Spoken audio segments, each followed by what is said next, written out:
السلام عليكم البنات. بالنسبه للبنات اللي كيكوموندي تاكاوت، ها هي هذه كتكون محمره بهذا الشكل هذا، وها هي هذه مطحونه.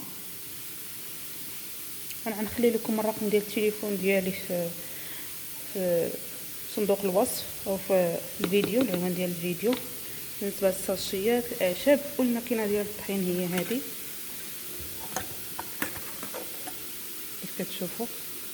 كتطحن خصها تكون منيله مغربله منينه فورس بحال هكا.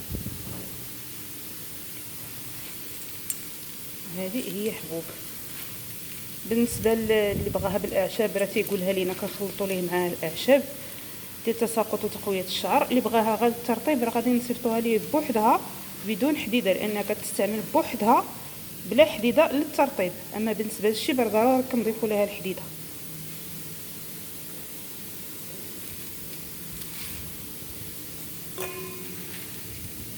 هذه هي تاكاوت ما كيعرفهاش.